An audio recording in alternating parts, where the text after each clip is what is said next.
স্বামী নিচে দাঁড়িয়ে থেকে স্ত্রীর সাথে প্রেমিকের বিয়ের ব্যবস্থা করলেন। ঘটনায় তীব্র চাঞ্চল্য ভরতপুরে। সালিশি সভার মাধ্যমে নিজের স্ত্রীকে পরকীয়া সম্পর্কের প্রেমিকার সাথে বিয়ে দিলেন স্বামী। স্বামীর চোখের সামনেই দিয়ে চলে গেল প্রেমিক প্রেমিকা। ঘটনায় চাঞ্চল্য ছড়িয়েছে এলাকায়। ঘটনাটি ঘটেছে মুর্শিদাবাদ জেলার ভরতপুর থানার অন্তর্গত হরনন্দপুর পল্লীশ্রী এলাকায়। জানা গেছে, প্রেম করে বিয়ে করেছিল এলাকার বাসিন্দা রবিন সরকার। বিয়ের পর তাদের এক ছেলে সন্তানও হয়, কিন্তু বিয়ের 4 বছরের মাথায় প্রতিবেশী এক দাদার সঙ্গে পরকীয়া সম্পর্কে লিপ্ত হয় স্ত্রী।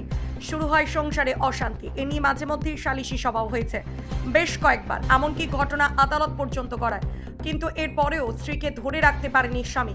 স্বামীকে ফাঁকি দিয়ে প্রায় দিনে প্রেমিক দেওয়ার অবিবাহিত অমিয় সরকারের সঙ্গে দেখা করত স্ত্রী। এদিকে স্বামী রবিন সরকার স্ত্রীকে হাতে নাতে ধরার জন্য তককে থাকতো। মঙ্গলবার সন্ধ্যায় এই সুযোগ এসে যায় রবিন সরকারের হাতে। এদিন তিনি সন্ধ্যা নাগাদ হাতে নাতে ধরে ফেলেন স্ত্রীর পরকীয়ার ঘটনা। তার চিৎকারে ছুটে আসে এলাকাবাসীরা।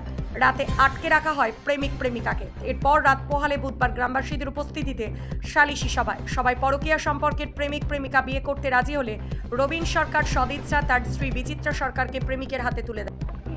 আজকে তোমার প্রেমিকের স্বামী গাড়ি থেকে তোমাকে বিয়ে দিল, কি বলবে? হ্যাঁ দিল। ভালো লাগছে? কতদিন ধরে তোমাদের সম্পর্ক ছিল? 2 বছর। প্রথম স্বামী কি জানতো এর? হ্যাঁ, আগে থেকে। এর আগে শুনছি তুমি নিয়ে চলে এসেছিলে 4 বার, আজকে ফাইনালি বিয়ে হলো, কি বলবে? হ্যাঁ, ও কালকে রাতে চলে এসছে, তাই করে নিলাম। এখন অনলাইন থাকবে, তাই তো? কি নাম তোমার? আমিও সরকার। কি করো তুমি? গেঞ্জির কাজ। হ্যাঁ, গেঞ্জির কাজ। স্ত্রীর নাম কি? পল্লবী সরকার। আর প্রথম স্বামীর নাম কি ছিল? রবিন সরকার। বাড়ি কোথায় তোমাদের? এই গ্রামে পল্লীশ্রী। গ্রামবাসীরা আজকে তোমাদের বিয়ে দিয়েছিল, তাই তো? হ্যাঁ। গ্রামবাসীরা তো রোহিত মশাইও ছিলেন সাথে। হ্যাঁ, কি নাম তোমার বললে? আমিও সরকার। দাদা, আজকে গ্রামবাসীরা মিলে বিয়ে দিয়েছিলেন, কি বলবেন? বিয়ে দেওয়া হলো, এরা হয়তো এদেরই মাসির ছেলে, ওইটা যে জায়গায় মেয়েটার বিয়ে হয়েছিল সেটা ওর বড় মাসির ছেলে বা ছোটো মাসির ছেলের সাথে এখন বলছে যে আমি ওর ভাত খাবো না, আমি এর ভাত খাবো।